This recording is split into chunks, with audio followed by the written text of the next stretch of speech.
Les troupes ukrainiennes ont de nouveau utilisé des drones pour attaquer Moscou. Un appareil a été écrasé au moyen de la guerre électronique près du village de Pokrovsko.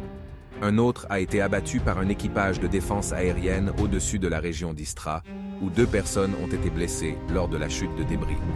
Un autre drone ennemi a atteint la base aérienne de Chaïkovka, dans la région de Kalouga. L'appareil a été intercepté sur le territoire de la base aérienne. Selon les données préliminaires, il n'y a eu ni dégâts ni victimes. La région de Belgorod a également fait l'objet d'un raid massif de drones ukrainiens.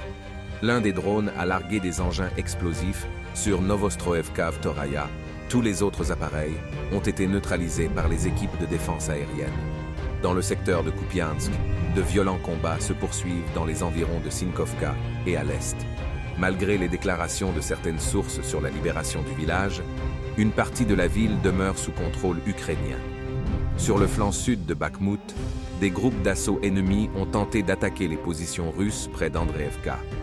L'ennemi, qui avançait en direction du remblai de la voie ferrée, fut remarqué et anéanti par des frappes d'artillerie.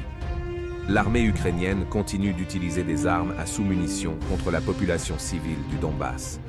Les bâtiments résidentiels et les infrastructures de Donetsk ont également été touchés.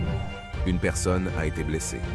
Dans le secteur d'Orekov, au prix de pertes importantes, les troupes ukrainiennes ont réussi à pénétrer dans le centre de Rabotino. Des militaires russes, soutenus par l'artillerie, tentent de repousser l'ennemi vers ses lignes d'origine. À l'ouest, des troupes ukrainiennes mènent des attaques de harcèlement près de Piatikatki. Les militaires russes les bloquent rapidement, ne permettant pas à l'ennemi de prendre l'initiative dans ces secteurs.